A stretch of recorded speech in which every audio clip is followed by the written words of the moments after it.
la meilleure hypothèse, la plus optimiste, qui ne recueille pas la majorité des grands penseurs de l'intelligence artificielle, dont je ne fais pas partie, moi je me contente de lire ce que ces gens lisent, c'est une transformation schumpeterienne.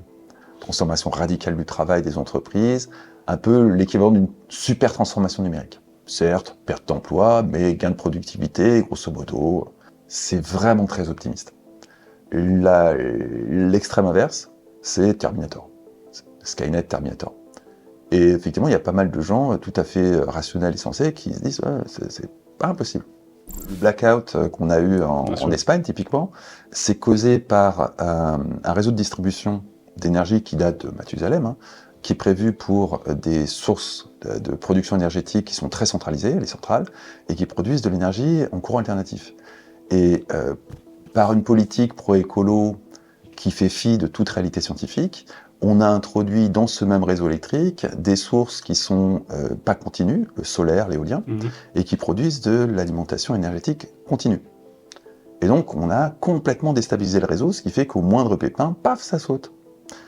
Et les premières études qui commencent à sortir sur le blackout espagnol ont tendance à dire qu'au-delà de 35% d'énergie renouvelable dans le mix énergétique, on risque d'avoir des blackouts de ce genre-là dans tous les sens. On s'est lancé dans une course à l'énergie propre en dépit de toute réalité scientifique, le tout piloté par des lobbies, des politiques complètement à la ramasse. Dominique Voynet qui a saboté le programme nucléaire français, qui nous mettent dans une impasse totale. Et voilà, quoi. On a perdu, je sais pas, 10, 15 ans, il faudra demander à des spécialistes, mais ça a été une catastrophe en termes de stratégie industrielle. Donc j'en ai vu des transformations schumpeteriennes avec des vagues de technologie, que ça soit les dernières en date, le cloud ou l'e-business dans les années 90 ou l'arrivée du web. Là, ça ressemble pas du tout à ce que j'ai vu ces 30 dernières années. C'est autre chose et c'est quelque chose qui ne répond pas aux règles traditionnelles du capitalisme.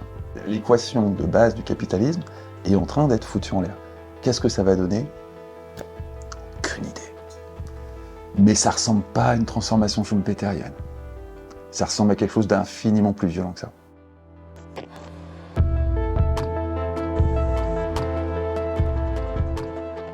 Alors, on a évoqué brièvement, parce que on a parlé de TikTok, ça me fait penser à la Chine, et ça me fait penser évidemment à la question de l'intelligence artificielle, qui est une de vos marottes, j'allais dire, mais pas forcément vos marottes, mais que vous avez souvent abordé. J'ai eu dans l'actualité récemment, ça me permet de faire le lien avec cette partie-là, que la startup Mistral, donc qui est créatrice, on va dire, du chat GPT française, on l'appelle comme ça aujourd'hui, va s'équiper de 18 000 puces parmi les... avec... alors, j'ai plus le nom. GPU NVIDIA. Voilà. Et donc, c'est une entreprise qui est dirigée par Arthur Munch, elle cherche à lever $1 milliard. C'est quoi le positionnement de la France à l'heure actuelle sur l'intelligence artificielle? Parce que bon, c'est un peu facile effectivement de dire on est totalement à ramasse, ça je l'entends, mais vous voyez, c'est... Concrètement, sérieusement, quelle est notre place dans cette technologie-là? Est-ce qu'on a encore une marge de manœuvre? Est-ce que c'est foutu et on est obligé de dépendre de data centers Alors Mistral, américains? dans l'ordre, je peux me tromper de l'ordre, mais c'est Catalyst Capital, américain, Microsoft, américain, NVIDIA, américain, et Andreessen Horowitz, américain. Donc on parle de quoi là?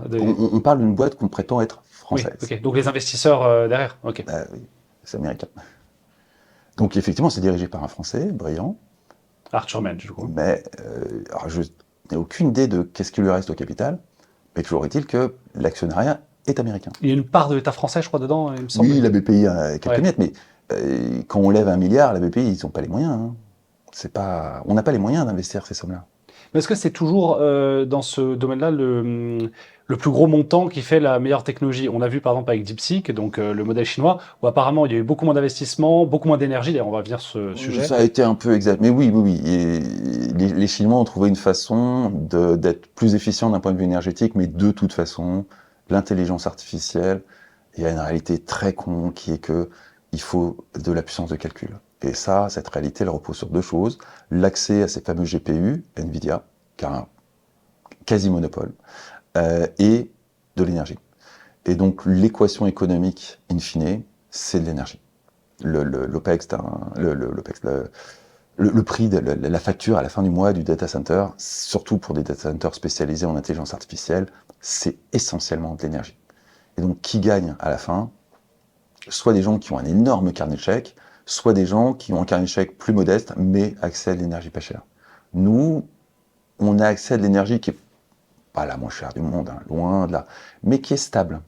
Le nucléaire, ça a quand même cet immense avantage qu'on n'est pas dépendant des fluctuations du cours du pétrole, qui dans les situations géopolitiques, à l'heure où on se parle, les Américains sont sur le pied de guerre face à l'Iran.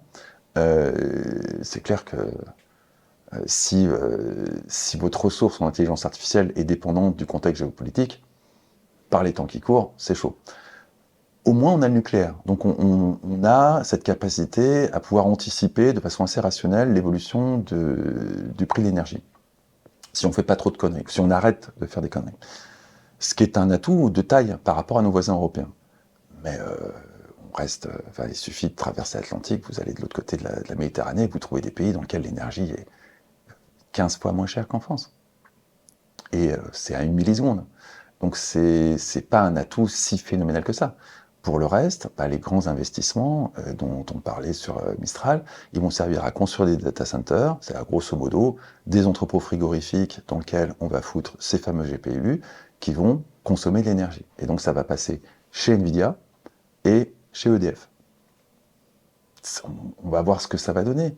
1 milliard, c'est pas énorme, hein. Stargate, c'est 500 milliards. Les Émirats... Stargate, du coup, c'est Stargate, c'est le grand projet intelligence artificielle américain. Les Émirats ont signé un équivalent Stargate, je crois que c'est 400 milliards. Donc l'unité de mesure, c'est la centaine de milliards. 1 milliard là-dedans, dans le monde de l'intelligence artificielle, c'est un peu comme, il y a encore 10 ans, une série A à 10 millions. On est hors jeu. On n'a pas du tout cette capacité d'investissement en Europe. La preuve, Mistral, les investisseurs sont américains. À moins de cumuler les efforts avec les autres pays européens, qui ont des Mais intérêts non. totalement divergents, donc c'est un peu ironique ma formule. Les Allemands mettent full speed sur le militaire, ils dégagent, si mes souvenirs sont bons, ça a vérifié, 100 milliards. 100 milliards, ça vous fait apparaître sur l'écran radar dans le monde de l'intelligence artificielle.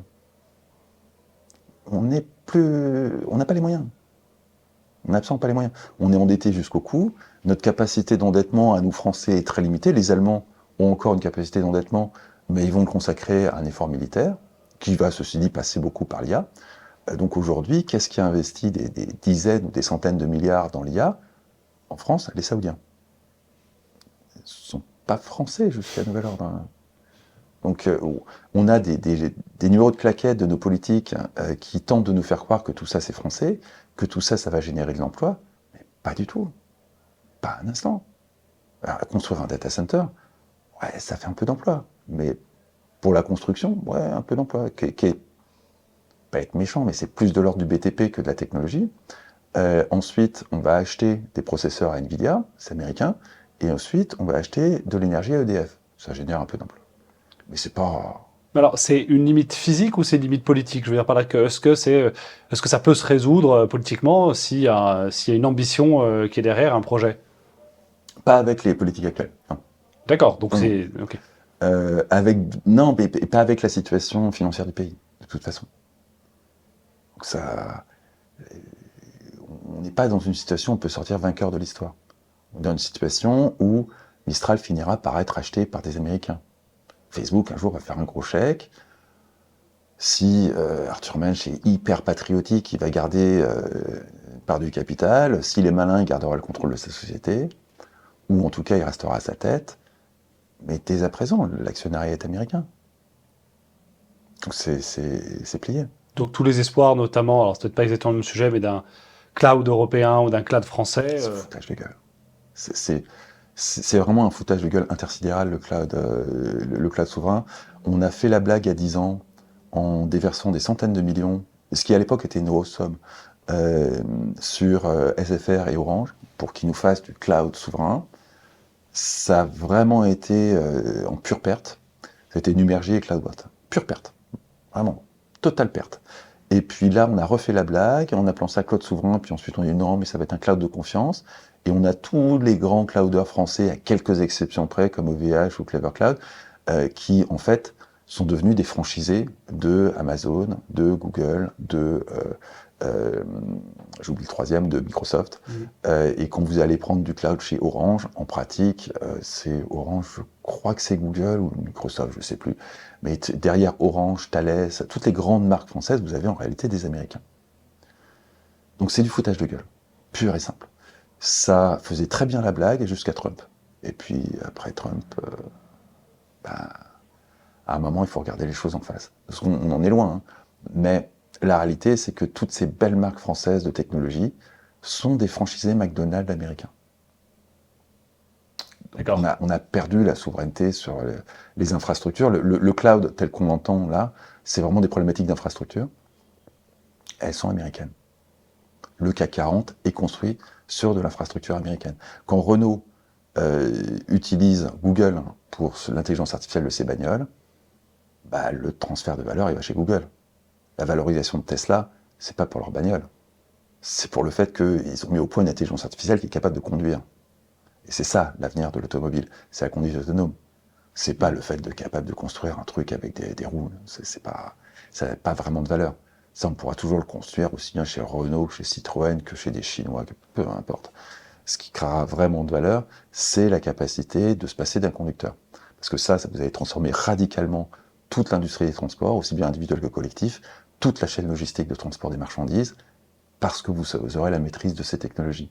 Et la maîtrise de ces technologies, ça sera Xiaomi, Tesla évidemment, et quelques acteurs, mais il n'y aura pas de Français, parce que Renault a confié son intelligence artificielle à Google. Donc Renault disparaîtra probablement. Michelin s'en sortira, parce qu'effectivement, eux, ils sont la roue, pour l'instant. On ne voit pas très bien poindre à l'horizon ce qui pourra remplacer Michelin, mais Renault, aucun avenir. Bonjour à tous. On vous interrompt quelques secondes pour vous inciter à vous abonner, à aimer et à partager notre contenu. Depuis le lancement de Crépuscule, c'est toute une équipe qui s'évertue à faire venir des invités de qualité, à vous proposer des analyses approfondies et plus encore de créer un espace de pensée et de réflexion à une époque qui l'exige plus que jamais. Tout ça a un coût, alors si vous appréciez notre contenu, soutenez-nous et faites passer le mot. Et enfin, n'oubliez pas que vous pouvez également nous soutenir sur notre page Tipeee. Vous trouverez le lien dans le descriptif de chaque vidéo. Voilà, c'est la fin de la réclame. Merci à tous pour votre soutien et bonne émission. Et donc c'est des choix en fait stratégiques de nos élites de défaillance de choix stratégiques. Alors, pour Renault, c'est la même chose que pour les échéances électorales. Renault, on a des dirigeants qui sont gavés de stock option, donc court-termisme. On a une logique qui consiste à alimenter un cours de bourse, court-termisme. Et il n'y a absolument aucun intérêt à voir à long terme. Aucun. Alors que Tesla, on a, certes, un mec un peu étrange à la tête, mais qui, lui, voit à très long terme, vu que son objectif, c'est de faire du pognon pour aller sur Mars. Donc il y a des objectifs à très très long terme. Son délire, à lui, c'est une civilisation multiplanétaire. Difficile de faire plus long terme que ça. Justement, par crainte, je crois, un peu à la scénario de Terminator, que les machines prennent le pouvoir sur Terre. À un moment, il était un peu dans cette idée-là. Non, ça, c'est vraiment du storytelling. Il a cette crainte. Tous les gens qui sont à la pointe de l'IA ont cette crainte que peut-être qu'à un moment ça va mal se passer. C'est une crainte qui vraiment pour le coup a des relais absolument partout. Je pense aux dernières Mission Impossible par exemple est totalement orienté là-dessus. C'est Hollywood. Non, mais elle est fondée cette crainte. C'est une possibilité. On ne sait pas très bien, mais c'est une possibilité. C'est la meilleure hypothèse, la plus optimiste, qui recueille pas la majorité des grands penseurs de l'intelligence artificielle, dont je fais pas partie. Moi, je me contente de lire ce que ces gens disent. C'est une transformation schumpeterienne. Transformation radicale du travail des entreprises, un peu l'équivalent d'une super transformation numérique. Digitale, on dit. Ça, c'est vraiment l'hypothèse hyper optimiste. Certes, perte d'emploi, mais gain de productivité, grosso modo. La même chose que ce qu'on fait depuis les années 70, c'est appelé e-business, ensuite c'est appelé e-machin, transformation digitale, etc. Mais la continuité de tout ça, qui est une transformation des méthodes de travail à travers une nouvelle technologie. C'est vraiment très optimiste. L'extrême inverse, c'est Terminator. Skynet, Terminator. Et effectivement, il y a pas mal de gens tout à fait rationnels et sensés qui se disent c'est pas impossible. Et puis on voit poindre des éléments dès à présent qui nous font dire que c'est mal parti pour la transformation schumpeterienne. Typiquement ChatGPT, qui est quelque chose qui est tout neuf, ça a 2 ans à peine. ChatGPT, aujourd'hui, on a des directions informatiques qui se grattent la tête pour proposer le plus vite possible des outils de type ChatGPT à leurs salariés, ne serait-ce que pour éviter que les salariés balancent la documentation de l'entreprise à OpenAI, parce que derrière, il y a la NSA. Depuis Edward Snowden, on est au courant. Le problème, c'est que j'ai échangé avec pas mal de DSI sur ce sujet. Ils sont tout à fait réalistes. Ils ne peuvent pas proposer quelque chose d'aussi efficace que la prolifération de startups qui viennent de la Silicon Valley et qui, chaque semaine, proposent des nouveaux outils. Et ils ont des cadres qui, derrière le dos du management, balancent tout et n'importe quoi issu de l'entreprise pour faire un compte-rendu de réunion, des slides, un rapport, une étude de marché, un truc, et objectivement, parce que toutes les personnes qui ont fait jouer avec ça, qui ferait une étude de marché sans ChatGPT de nos jours, enfin, ou Perplexity, ou Ah, autre mais chose. c'est devenu un réflexe. Enfin, moi, pour C'est le coup, devenu un j'ai réflexe. énormément de collègues qui effectivement reçoivent leur PDF, le foutent sur ChatGPT, Mais leur ouais. demandent ça. Mais moi, je reçois, comme j'imagine comme vous, des tonnes de bouquins. Dieu merci par PDF, j'en lis pas un seul. Je balance dans Notebook LM. Et puis voilà, et j'ai un chatbot dédié au bouquin, il me fait une analyse de trucs, un podcast, c'est génial, Notebook LM pour ça. Ce qui fait que j'ai un petit podcast d'1 quart d'heure qui me résume le bouquin. Ah, vous faites une transcription audio du bouquin, Ouais, du reste du bouquin. ouais, Ok. Notebook LM, extraordinaire. C'est mon outil préféré du moment. C'est quoi du coup le nom? Notebook LM, c'est Gemini derrière, c'est du Google. Ok. Absolument extraordinaire. Ça transforme n'importe quoi, y compris des études scientifiques hyper touffues, que je comprends rien du tout, hein. Mais c'est pas grave. Je vais prendre typiquement, à un moment je m'intéressais d'un truc qui est quand même de mon domaine, hein, qui sont les community notes de Twitter, l'équivalent du fact-checking mais collaboratif. Et donc j'ai récupéré une trentaine d'études différentes, des trucs sérieux d'universitaires, qui chacune faisait entre 50 et 70 pages. Pas lire ça, j'ai pas le temps, quoi. Mais je file tout ça à Notebook LM, ils m'ont fait des synthèses, des machins, me sort un petit podcast, je vais aller me balader dans mon quartier, j'écoute le podcast, je rentre, j'ai une bonne idée de ce que racontent les études, du coup, je peux commencer à discuter avec le chatbot pour approfondir un truc. En 1 heure, j'ai absorbé la substance scientifique moelle de 70 études. Oui, mais d'ailleurs, c'est un des sujets, j'ai oublié d'aborder, ça consomme aussi énormément en énergie, quoi. Monstrueux. D'accord, parce que ce qui pose la question effectivement de l'IA notamment et de l'impact, de la consommation énergétique avec l'impact écologique, quoi. Ouais, ouais.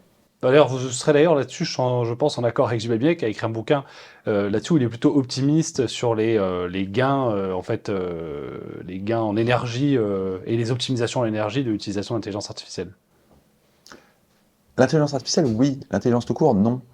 Le blackout qu'on a eu Bien sûr. en Espagne, typiquement, c'est causé par un réseau de distribution d'énergie qui date de Mathusalem, hein, qui est prévu pour des sources de production énergétique qui sont très centralisées, les centrales, et qui produisent de l'énergie en courant alternatif. Et par une politique pro-écolo qui fait fi de toute réalité scientifique, on a introduit dans ce même réseau électrique des sources qui sont pas continues, le solaire, l'éolien, et qui produisent de l'alimentation énergétique continue. Et donc, on a complètement déstabilisé le réseau, ce qui fait qu'au moindre pépin, paf, ça saute. Et les premières études qui commencent à sortir sur le blackout espagnol ont tendance à dire qu'au-delà de 35% d'énergie renouvelable dans le mix énergétique, on risque d'avoir des blackouts de ce genre-là dans tous les sens. Et la seule solution qui se fait jour, c'est d'adapter le réseau en question. Et ça, c'est des coûts, non seulement c'est des coûts phénoménaux, mais c'est des pertes énergétiques considérables. Concrètement, votre énergie solaire, pour en faire du courant alternatif, il faut passer par une turbine qui, à son tour, crée, comme n'importe quelle centrale à gaz, ou même centrale nucléaire, qui crée du courant alternatif, et donc il y a une déperdition d'énergie. Donc déjà que c'est pas du tout rentable éolien, on va en plus le faire passer par un truc pour le rendre adapté au réseau de distribution, qui va le rendre encore moins rentable. Donc on s'est lancé dans une course à l'énergie propre, en dépit de toute réalité scientifique, le tout piloté par des lobbies, des politiques complètement à la ramasse. Dominique Voynet qui a saboté le programme nucléaire français, qui nous mettent dans une impasse totale. Donc habilité pour ne pas le faire passer en énergie propre, pardon, à Bruxelles. Ça y est, ça a sauté, ça. Non, c'est Dominique Voynet, je veux dire, sous Jospin. Dominique Voynet a sacrifié l'avenir énergétique du pays. Oh, peut-être se rattraper. Mais en tout cas, on a raté l'opportunité d'être des champions énergétiques européens à cause de Dominique Voynet. Mais pour le coup, il y a un impact écologique de ce développement énergétique, enfin du soutien énergétique de toutes ces nouvelles technologies. Est-ce qu'il est inquiétant? De l'IA. Ouais, de l'IA principalement. Ouais. Est-ce qu'il est inquiétant? On va voir. Il y a une consommation énergétique monstrueuse, mais ça dépend de votre source d'alimentation énergétique, hein. Il y a des sources d'alimentation énergétique qui sont propres, pour autant qu'on considère le nucléaire comme propre, Mm. ou très propres. Si vous prenez la Suisse, ils ont énormément d'énergie hydroélectrique, là c'est vraiment propre, mais c'est incroyablement dangereux. Un réacteur nucléaire, si ça pète, vous comptez les morts par dizaines, peut-être par centaines. Un barrage, si ça pète, là on compte en centaines de milliers, hein. Donc on n'est pas du tout dans le même niveau de risque. Mais le grand public a l'impression qu'un barrage inoffensif et qu'une centrale nucléaire, c'est grosso modo Hiroshima dans une grande cheminée. Et là, on a affaire en fait à des décideurs qui n'ont absolument aucune culture scientifique, qui racontent absolument n'importe quoi, à des lobbies de type Greenpeace qui étaient farouchement opposés au nucléaire pour des raisons qui tiennent plus à la bombe nucléaire qu'à l'énergie nucléaire, sur lesquels Poutine a été extrêmement généreux parce que ça l'arrangeait à fond que l'Allemagne ne se développe pas d'autonomie énergétique vu qu'il leur fournit du gaz. Et puis on est coincé parce qu'un programme nucléaire, ça se relance pas comme ça, quoi. On l'a arrêté grâce à Dominique Voynet. Aujourd'hui, qu'on a besoin d'un plombier pour une centrale nucléaire, sachant que ceux du plombier, avec des qualifications très très poussées, ben, on fait venir des États-Unis. On a vendu Alstom, vraisemblablement pour financer la campagne d'Emmanuel Macron. On a vendu Alstom. Alors on a récupéré, avec une énorme plus-value, un morceau de truc, avec au passage des brevets américains qui font qu'on a perdu notre indépendance au passage. Mais voilà, quoi. On a perdu, je sais pas, 10, 15 ans, il faudra demander à des spécialistes, mais ça a été une catastrophe en termes de stratégie industrielle. Alors, juste pour revenir, parce qu'on était sur l'IA, sur les conséquences sur l'emploi, vous parliez à l'instant de raz-de-marée, je crois qu'il... L'emploi, il n'est pas la bonne focale. Ouais, parce que j'ai vu récemment une étude passer, alors, encore une fois, on en parlait avant, je sais pas exactement ce que ça vaut comme étude, il faudrait s'intéresser à la méthodologie, qui ouais, relativisait un peu les annonces cataclysmiques sur l'arrivée de l'IA et que la plupart des gens, en fait, la plupart de ceux qui l'utilisent, bon, évidemment dans le secteur tertiaire, l'utilisaient et étaient plus productifs, mais ça poussait pas forcément à dégager des employés pour autant. Je vois un sourire qui se dessine sur Une votre confiance envers le patronat qui est... Alors c'est peut-être moi qui suis trop à gauche, hein, mais vous avez une confiance débordante envers le patronat. Non, là, ce qu'on observe aujourd'hui, c'est... Alors si on fait un peu d'économie, avec un point de vue marxiste, hein, je suis comme ça. L'économie, au sens de Marx, c'est du capital productif, l'usine, l'actionnariat, et du capital variable, les travailleurs, les salariés. Le but du jeu pour le capital productif, c'est d'investir dans de la technologie. Hier, c'était les machines-outils, aujourd'hui, c'est le numérique, pour que le capital variable soit plus productif et qui dégage du bénéfice qui, évidemment, vont plutôt dans la poche du capital productif, hein. Les actionnaires ne sont pas idiots. Avec, depuis Marx, une lutte entre les travailleurs et l'actionnariat pour la répartition des gains du capital. Ça a toujours fonctionné comme ça. Toujours. Depuis un siècle et demi, depuis la révolution industrielle, on a de l'actionnariat qui investit dans des usines de plus en plus sophistiquées, que ce soit des bureaux à la défense ou des usines qui produisent des bagnoles, c'est le même principe. L'actionnariat investit dans de la technologie pour rendre ces crétins de salariés plus productifs, pour faire plus de pognon. Depuis la nuit des temps, c'est comme ça. Là, on a un bug. Le bug, c'est que on a le salarié qui, avec 20 $ par mois, se prend une licence OpenAI, se crée ses petits agents pour travailler, qui a des gains de productivité qui dépendent de sa capacité à maîtriser l'outil, hein.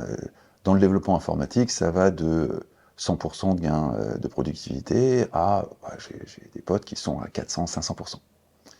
Dans quel domaine, du coup? Développement informatique. Dans le développement informatique, ouais. D'accord.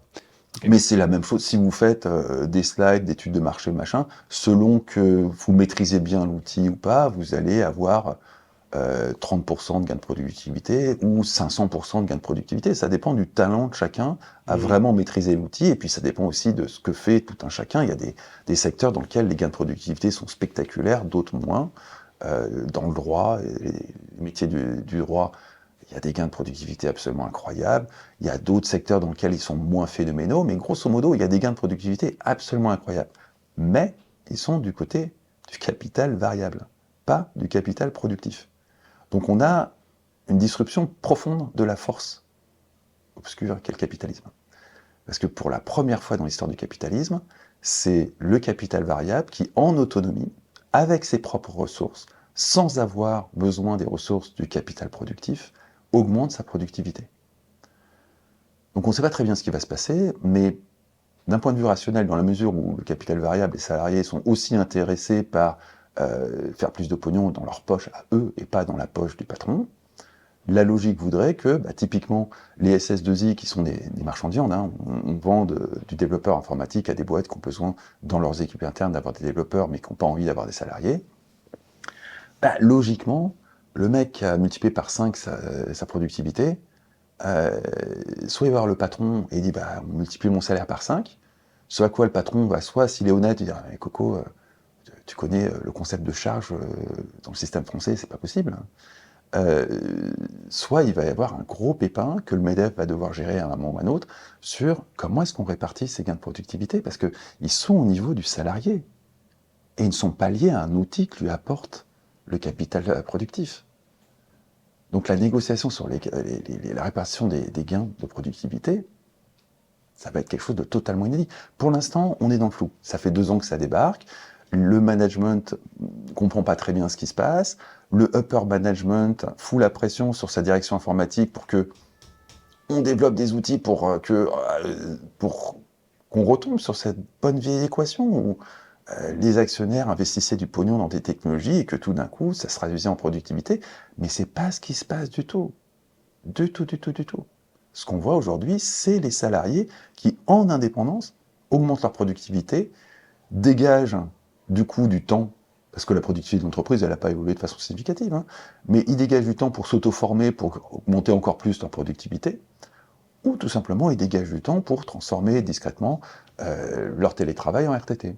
Oui, mais ils ne sont pas propriétaires de ces moyens de production. Mais l'entreprise non plus, elle prend des licences chez OpenAI, hein. Ils ne sont pas plus propriétaires que le capital productif.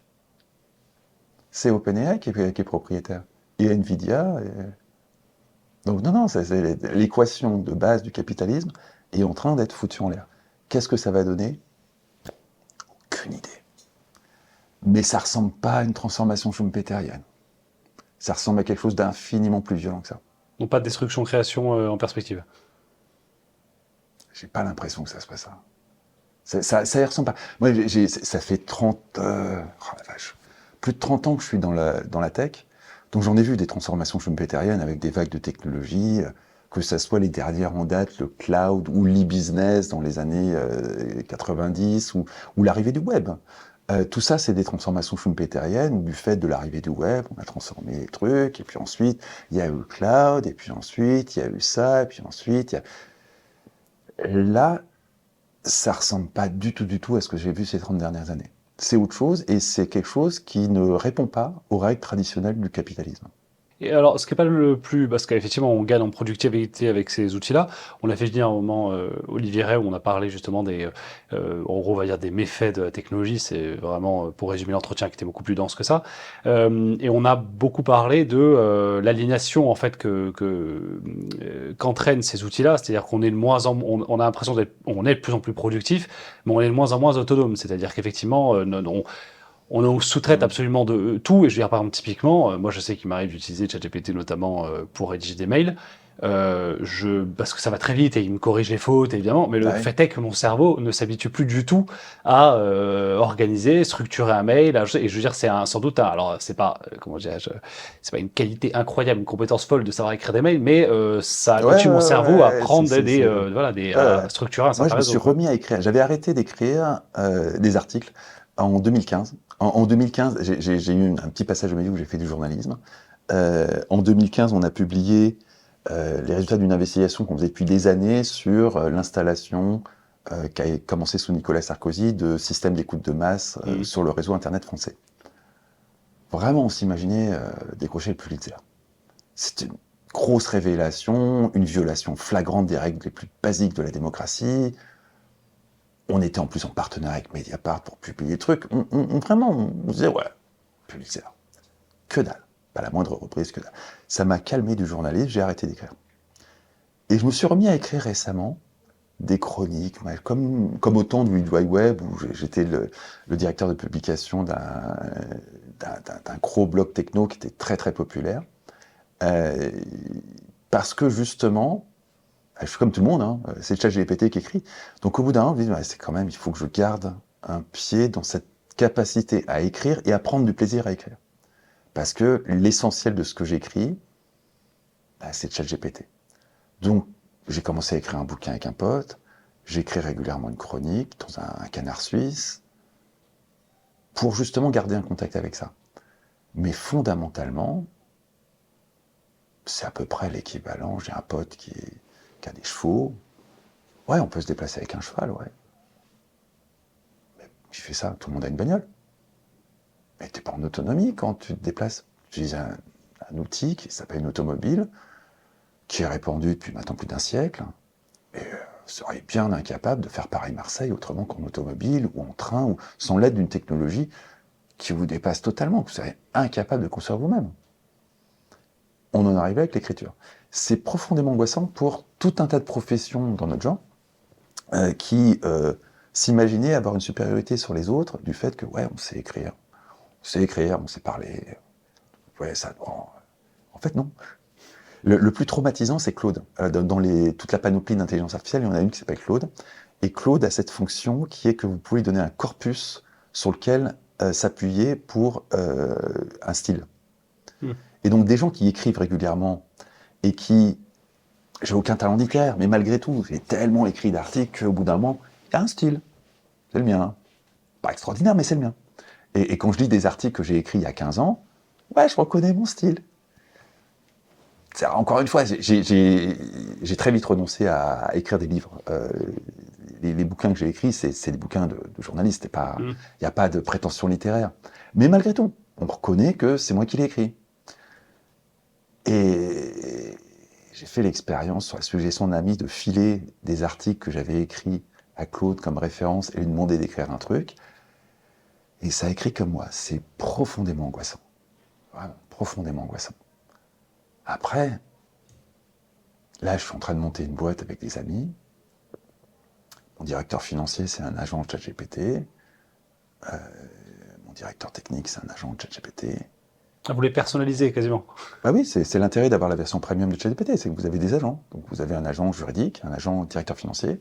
Le business plan, on l'a écrit même pas de façon traditionnelle. C'est du ChatGPT de long. Il est excellent. J'en ai fait des business plans dans la vie.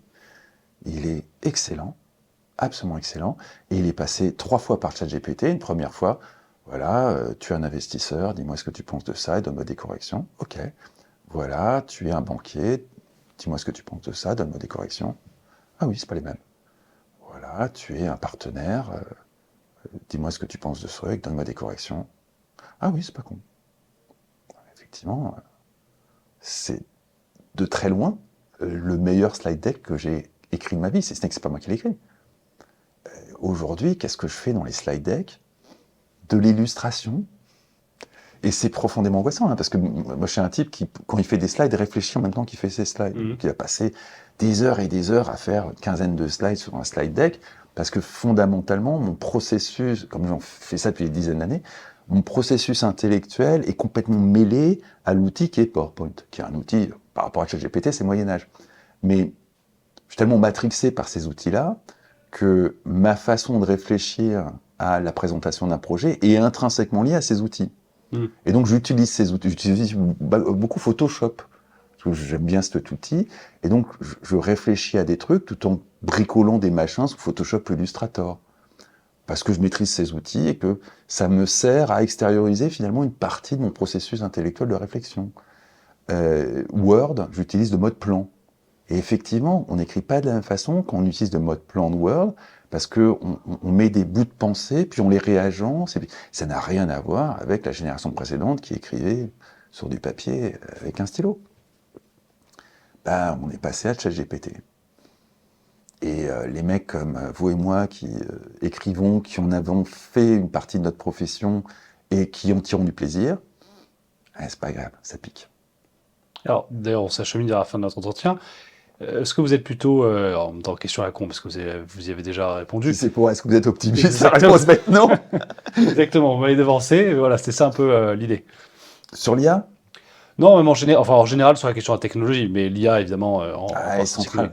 La prochaine grosse baffe qu'on va se prendre, c'est le quantique, mais c'est pas encore pour tout de suite. Pour l'instant, Donc, ordinateur quantique avec toutes les rapidités ouais, de. Il y a peut-être cryptographie aussi quantique. Effectivement, on a des ouais, des avancées. le bordel que va foutre le quantique, c'est la cryptographie. Oui, qui pose des problèmes d'arriver à le saisir pour l'esprit humain, tellement on est sur des Ah ben ordres de c'est rapidité. tout simple, l'informatique va s'effondrer, la sécurité va s'effondrer. Mais c'est pas pour tout de suite, donc on a le temps de chaque chose en son temps. Nous Le voilà quantique, ça rassurés. sera pour demain. En plus, honnêtement, c'est pas un truc que je maîtrise, euh, donc je vais pas me prononcer sur le quantique. Là, à mon sens, on a deux vagues technologiques qu'on va se prendre de pleine face. La première, c'est l'IA, et effectivement, bah, c'est ce que je disais tout à l'heure, ça perturbe profondément le modèle central du capitalisme. Alors ça va en réjouir certains, mais le problème c'est qu'une fois que le capitalisme sera par terre, je pense que personne n'y gagnera. Mais c'est pas, on se dirige pas vers une transformation schumpeterienne. Ça donne pas du tout cette impression. Après, les LLM, c'est arrivé depuis 2 ans, donc il est un peu tôt pour se prononcer, mais les premiers signes sont pas enthousiasmants. Donc à Oui, mon parce sens, qu'on va faire quoi au bout d'un moment quand on aura tout délégué à ChatGPT? on va assister à un transfert de valeur vers ChatGPT, c'est-à-dire les États-Unis. On a déjà un immense transfert de valeur via les technologies. Si vous regardez le PIB par habitant entre les États-Unis et la France, on était à peu près équivalent aux Américains en 2008. Aujourd'hui, les Américains sont le double de nous. Ça, c'est l'effet d'un transfert de valeur lié aux technologies. On s'appuie sur des technologies américaines, les gains de productivité sont liés aux technologies fournies par les Américains, donc logiquement, l'argent va aux Américains. Parce que construire des bagnoles, bah, on sait faire, hein, mais pas de gains de productivité significatifs. Les gains de productivité, ils sont vraiment dans ce que nous apportent ces logiciels, et on a complètement vendu notre queue aux Américains. Donc ça a donné un écart de 1 à 2 de PIB par habitant entre la France et les États-Unis par rapport à il y a même pas 20 ans. L'IA, c'est vraiment potentiellement quelque chose qui va radicalement transformer les choses. Et donc, à titre individuel, face à un tsunami, il y a 2 solutions. Soit vous êtes tout en haut de la montagne avec des millions et des millions, vous pouvez vous dire que vous serez à l'abri parce qu'il y aura toujours un système économique qui va tourner. Soit vous êtes près des côtes, et dans ce cas-là, la seule solution, c'est de prendre un bateau et d'aller affronter la vague. Parce que là, on a une petite chance de surfer la vague. Mais si on reste sur la côte, ça sera balayé. L'autre truc qui est beaucoup plus insidieux et qui est très compliqué à comprendre parce que l'essentiel des messages véhiculés par les médias relève de la fake news, c'est la crypto. Et notamment un domaine de la crypto qui est la finance décentralisée. Là encore, ça touche au capitalisme. La finance fonctionne avec des mécanismes extrêmement compliqués, mais on est entouré de mécanismes financiers. L'assurance, c'est un mécanisme financier. Votre compte en banque, évidemment, c'est un mécanisme financier. Votre assurance vie, c'est un mécanisme financier. Tout ça, c'est des mécanismes financiers. Votre carte bleue, c'est un système financier. Ce que la finance décentralisée propose, c'est une approche radicalement différente de tous ces mécanismes-là, qui se codent dans la blockchain, et qui fait que, très concrètement, il n'y a plus de banque. Plus de banque, plus de commission. Donc, d'un point de vue compétitivité, il n'y a pas photo. Absolument pas photo. Et on est dans une période de potentiellement grande turbulence d'un point de vue financier.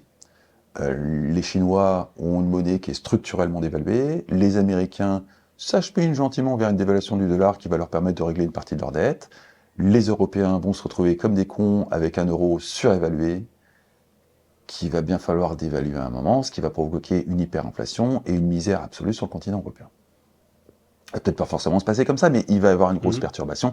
Évidemment, les BRICS fantasment d'avoir une monnaie, c'est pas encore ça, mais de toute façon, il y a mécaniquement un effet de transfert de valeur qui va aller vers des gens qui ont été pillés quand même depuis plus d'un siècle. Hein, Ils ont commencé déjà là, avec la dédollarisation, Ils avec commencent avec la des dédollarisation, projets de devises. mais de toute façon, ils sont pas idiots, ils ont bien vu qu'ils se sont fait niquer depuis plus d'un siècle. À un moment, ils vont se dire, bon, bah, c'est nous qui avons les matières premières et l'énergie.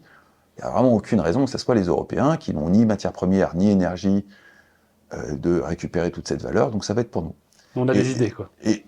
Non, Même pas. non. Quelles idées? On a des politiques qui font des grands discours et qui racontent n'importe quoi. Non, on n'a pas d'idées, non. Non, non, non. Les Chinois, ils produisent 1 million d'ingénieurs chacun. Chaque année qui passe, les universitaires chinois pondent 1 million d'ingénieurs. Polytechnique, les promotions, elles sont de combien? 400, 500? Vous rajoutez Normal Sup, Ponts et Chaussées, Centrale, Supélec, machin, on va arriver à quoi? 2000, 3000 ingénieurs de haut niveau? 1 million. Et on a un système éducatif qui s'effondre. On est tout en bas du classement PISA, et encore, il ne faut pas être trop regardant sur le classement PISA, parce que si vous allez regarder du côté classement PISA, ça mesure 200, 300 indicateurs différents. Dans les 300 indicateurs que mesure le classement PISA, il y en a une dizaine qui sont relatifs à ce qu'ils appellent la discipline. Dans ces questions qui mesurent la discipline, il y en a une qui est quelle est la proportion de cours qui ne peuvent pas avoir lieu à cause du chahut? La France est tout en bas du classement avec un score de l'ordre de 50%.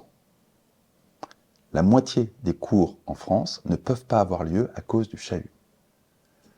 À partir de là, entre Henri IV et un lycée en Seine-Saint-Denis, est-ce qu'il y a une répartition statistique uniforme? Donc la réalité, c'est qu'on a un système éducatif qui, pour une large partie, est une garderie. Avec une élite qui fout ses gamins à Stanislas ou à l'école alsacienne, une sous-élite dont je fais partie, qui fout ses gamins à Condorcet, à Louis-le-Grand ou des trucs comme ça, qui n'est absolument pas consciente de la réalité du problème. Et puis une sous-élite qui sont typiquement les bobos qui habitent Montreuil, qui ont bien compris qu'ils allaient foutre leurs gamins dans l'école privée parce qu'il ne faut pas déconner.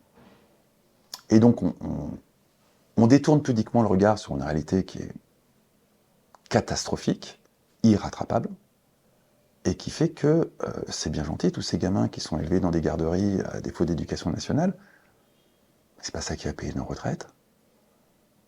Parce que pour payer des retraites, il faut créer de la valeur.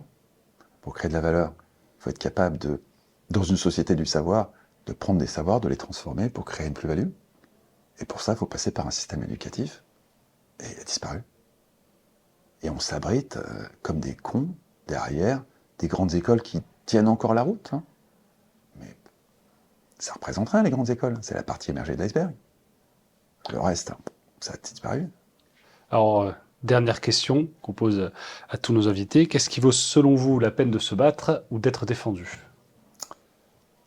Même si on m'a fait remarquer d'ailleurs au passage dans les commentaires que c'était une formulation qui n'est pas très juste grammaticalement parlant, donc message à ceux qui nous commentent, je changerai la formulation pour la prochaine fois pour qu'elle soit plus juste syntaxiquement parlant. Je vais répondre pour ma chapelle. Hein. Moi, il y a deux libertés fondamentales qui me semblent extrêmement menacées et absolument critiques, surtout dans des sociétés du savoir, qui sont la liberté d'accès à l'information et la liberté d'expression. Les deux sont en train de fondre comme neige au soleil. On est en train de sabrer la liberté d'accès à l'information, d'une part en censurant un maximum de trucs, avec un système médiatique qui se dépérit et qui se transforme en silo. J'ai regardé l'émission que vous avez faite avec Frédéric Tadei, il a parfaitement raison, c'est dans l'air et l'heure des pros, c'est la même chose. C'est exactement... C'est ce soir, je crois que c'était le... Ou c'est ce soir. Ouais, j'aime bien, c'est ce soir.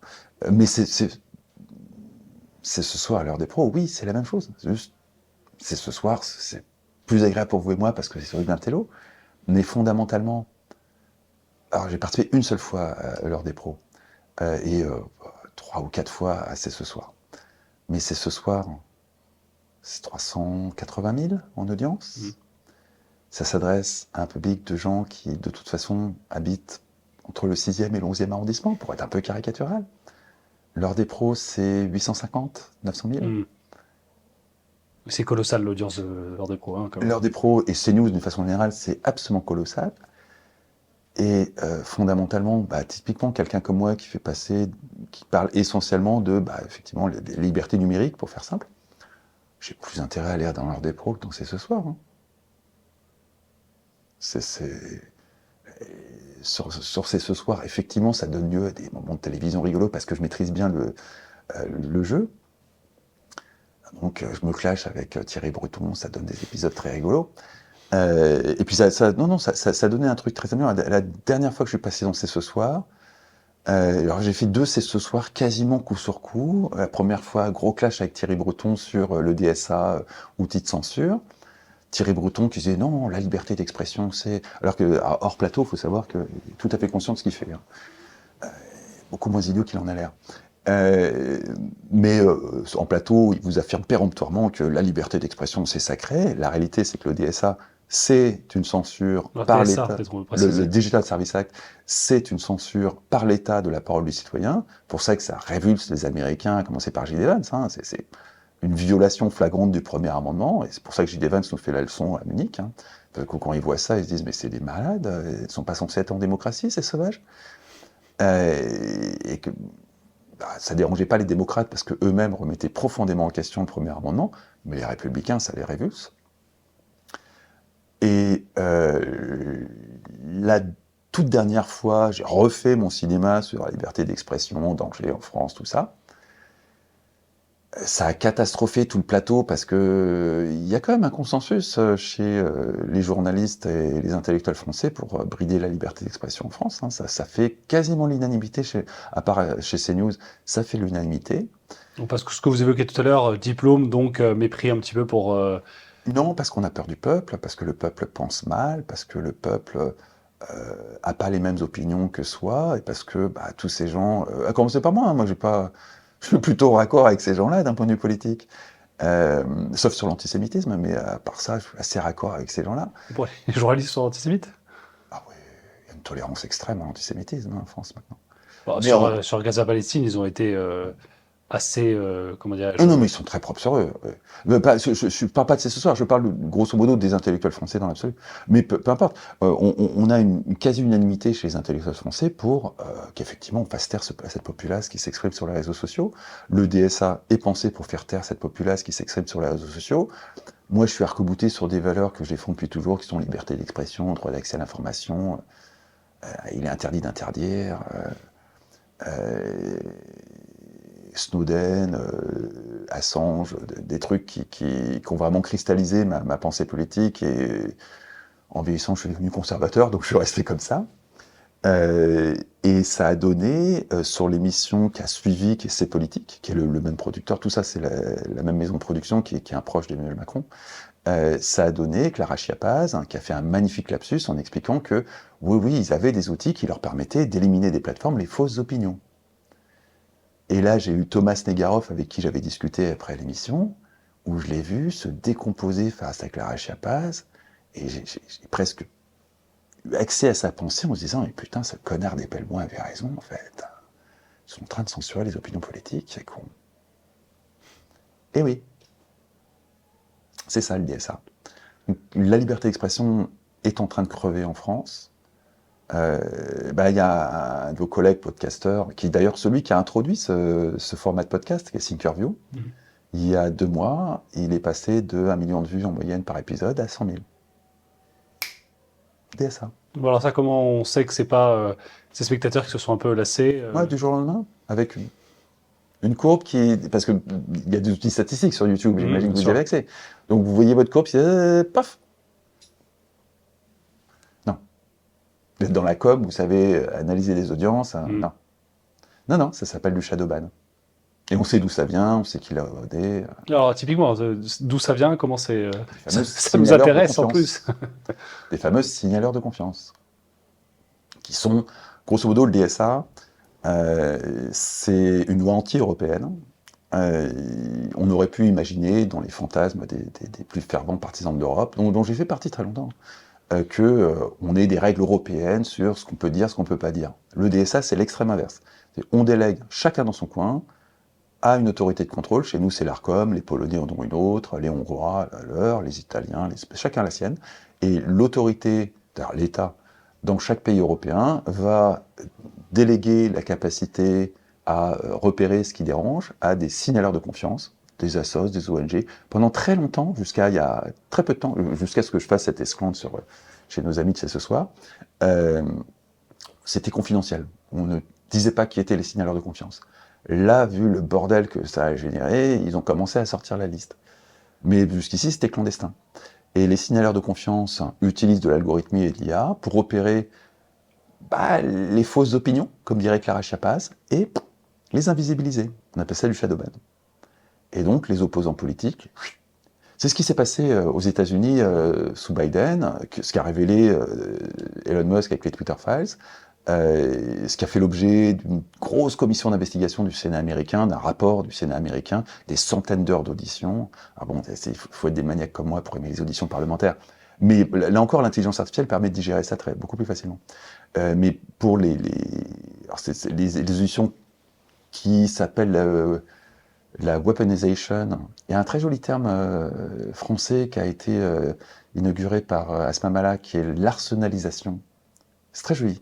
L'arsenalisation des réseaux sociaux pour lutter contre l'opposition politique. Il y a une commission, une investigation parlementaire du Sénat américain sur l'arsenalisation des réseaux sociaux qui a donné lieu à des centaines d'heures d'auditions parlementaires, notamment avec Matt Taibbi, qui est un journaliste multi-récompensé qui était au cœur des Twitter Files. Et donc, effectivement, on s'aperçoit de façon effarée que les Américains ont, pardonnez-moi l'expression, chié sur le premier amendement et censuré une opposition politique, en l'occurrence des Républicains, y compris des élus. Ça allait très très très loin. Personne n'en a parlé en France, on a glissé ça sous le tapis en disant ça va bien se passer, et puis manque de peau, Trump a été élu, triomphalement. Ils sont aperçus que cette arsenalisation était totalement contre-productive. Quand on voit l'explosion des scores du Front National, du Rassemblement National, il semblerait que ça soit également contre-productif chez nous, mais on assiste exactement à la même chose. On fait taire tout ce qui dérange, sans aucune base juridique. De toute façon, ça se passe dans la clandestinité la plus absolue. On ne sait pas quel est l'algorithme qu'ils utilisent. On ne sait pas sur quelle base juridique, si tant est qu'il y en ait, ils choisissent les contenus à invisibiliser. Et puis tout d'un coup, l'audience de telle ou telle source se tarit. Ça, c'est la mort de la social-démocratie qu'on est en train de voir sous nos yeux. De la même façon qu'on pouvait le voir en 2022-2023 aux États-Unis. Et l'autre qui est un peu lié, c'est le droit d'accès à l'information. Qu'est-ce que ça peut foutre qu'on ait accès à RT? De toute façon, aujourd'hui, grâce au porno, tout le monde se met au VPN. Donc, ils vont tous découvrir Rumble et RT. Le fait de censurer ce genre de truc lui donne une capacité, une attractivité totalement inédite. Et le fait d'avoir des politiques qui passent leur temps à mentir. Le passage par le Covid, qui a décimé la crédibilité des fact-checkers et des zététiciens, fait que, forcément, si ces gens-là nous mentent, c'est qu'ils cassent des choses. Si poser des questions sur le laboratoire Wuhan, le laboratoire P4 de Wuhan, c'était du complotisme, alors qu'il était évident, c'est de là que ça vient, qu'est-ce qui nous cache d'autre? De l'autre côté, on a eu toutes les théories les plus farfelues qu'on diffusait, qu'on circulait sur Internet. Pas du tout. On a eu des organisations qui, au passage, font aussi de l'ingérence étrangère, qui ont amalgamé les platistes, les fous furieux qui pensent que le vaccin, c'est Bill Gates qui va contrôler votre cerveau avec des nanoparticules et la 5G. Ce qui existait quand même. Ouais, il y en avait 2-3. Ça circulait quand même pas mal. On les a plus que 2-3 quand même. Non, pas tant que ça. Et on les a assemblés avec une masse gigantesque de gens qui se posaient juste des questions. On a amalgamé tout ça, synthétisé ça, c'est des anti-vax, ils sont tous persuadés que Bill Gates est en train de contrôler les cerveaux, ce qui est complètement délirant. Tout ça, dégagé. Au pire, on l'a même associé effectivement à toutes les critiques qui lui étaient portées contre les mesures politiques qui étaient prises pour la gestion de cette crise. Donc on a décimé la crédibilité des médias, on a décimé la crédibilité, et c'est beaucoup plus grave que les médias, parce que ça se remplace, notamment par l'IA, des scientifiques. on a continué de décimer la crédibilité des politiques. Aujourd'hui, on a les médias les moins crédibles de la planète, à touche-touche avec les Américains. Si on prend les classements Kantar ou Reuters, qui sont les classements internationaux de crédibilité des médias, on a à peu près un quart des Français qui croient à ce que racontent les médias. Ça, c'est le classement Reuters. Le classement Kantar est un peu au-dessus, mais de façon très très bas. La Suède, ils sont aux trois quarts. Hein. Les Allemands, à la moitié. Donc on a des disparités dans la crédibilité des médias au sein du continent européen qui sont gigantesques. On va de 1 à 3. Et on est tout en bas du classement. C'est catastrophique. Du coup, effectivement, non seulement c'est la porte ouverte pour rendre crédible aux yeux de pas mal de monde les gens qui sont persuadés que la 5G contrôle les cerveaux à travers des nanoparticules injectées dans les vaccins. Parce qu'à partir du moment où on les a amalgamés à Tati qui se posait des questions sur ce vaccin parce qu'elle n'a pas bien compris ce que c'est que l'ARN et que quand même c'est bizarre, on se retrouve dans la situation actuelle qui est cataclysmique. Moi j'ai eu une expérience absolument saisissante. Eugénie Bastier un jour m'a invité dans son talk show du Figaro, qui en façade donne l'impression d'un talk show comme un autre. Alors vous arrivez, vous avez un plateau, des assistants plateau, ils ont les moyens, le Figaro. Vous faites ça dans l'immeuble du Figaro, je ne sais pas si vous connaissez, un très bel immeuble dans un joli quartier du côté de la rue Lafayette. Faites le débat, comme n'importe quel plateau télé, au bout d'une heure et demie, ça se termine. J'étais en face d'Olivier Babot, que j'ai découvert, j'avais beaucoup de préjugés sur ce garçon, en fait, pas du tout conforme à mes préjugés. Donc je vous ravis, j'ai détruit mes préjugés sur Olivier Babot. Économiste libéral, je crois, l'Institut Montaigne, il me semble. Économiste libéral, mais libéral, c'est comme démocratie, ça veut rien dire. Libéral au bon sens du terme, j'ai envie de dire, bien que ça dépend de... Mais j'ai été agréablement surpris. Et à la fin du plateau, habituellement, vous vous levez, vous avez un assistant plateau qui vous dit « Votre taxi vous attend, monsieur », vous prenez votre taxi, vous vous barrez. Bon, là, c'était à 2 pas de chez moi, donc j'avais pas de taxi qui me... Si, j'avais un taxi, mais j'avais la possibilité de commander un taxi, mais il faisait beau, j'étais plutôt d'humeur à rentrer à pied chez moi, et je me suis aperçu que tous les spectateurs qui étaient au plateau, et ça c'est une des assistantes de plateau qui me l'a dit rapidement, en fait c'est les abonnés du Figaro, qui habitent le quartier, et qui sont tous retraités, parce que ça se passe en après-midi, donc c'est pas les actifs, quoi. Et du coup, je me retrouve entouré de tout un tas, essentiellement des femmes, de mamies qui commencent à me parler, qui posent des questions, quoi, à la fin de... Sauf que bon, c'est les abonnés du Figaro, donc c'est foulard Hermès et quartier en or au poignet. Et on parlait, donc, typiquement de ces sujets de censure, et là, je vois des mamies qui habitent, alors c'est pas le 16e, mais c'est à peu près ce même milieu socio-économique, qui commence à me raconter, oui, mon compte Facebook, il a sauté parce que... Et j'en ai une autre qui me dit, ah oui, le mien aussi. Et un troisième qui me dit, ah oui, oui, le mien aussi. Et je leur dis, mais vous, qu'est-ce que vous avez raconté comme connerie pour que votre compte saute? Bah rien, en fait. Moi, j'étais pas très... le pass sanitaire, je trouve pas ça bien d'un point de vue démocratique, et mon compte a sauté. C'est tout. Ouais. Mais il n'a rien raconté. Non. Si seulement ça pouvait concerner que les retraités boomers. Ben ouais, mais si ça concerne des retraités boomers qui jusqu'ici votaient Macron sans se poser de questions, ça concerne une quantité astronomique de citoyens français. Et pas des fous furieux qui sont persuadés que Bill Gates contrôle leur cerveau avec la 5G.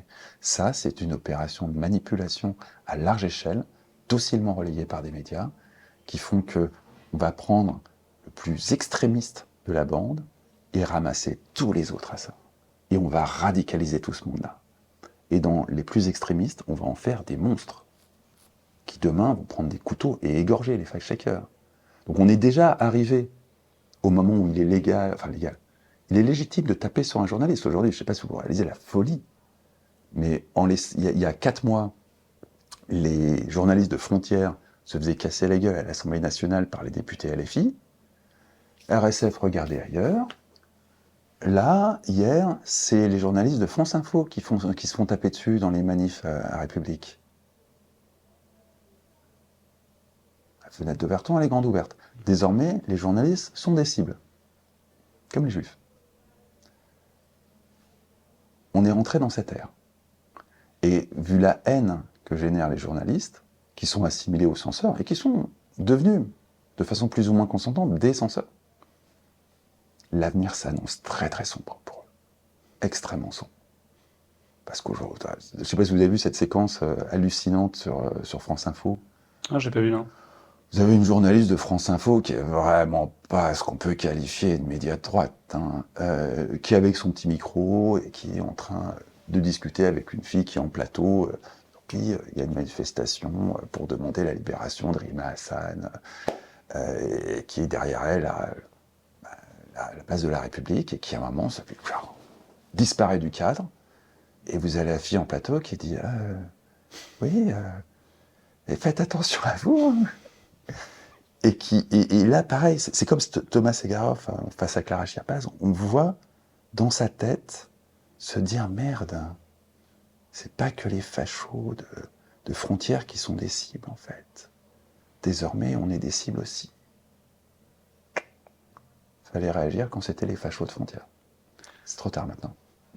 Bon, on va finir sur cette belle note d'optimisme. Je suis pas le mec invité si vous voulez d'optimisme. Merci Fabrice Melboin. Merci de m'avoir reçu.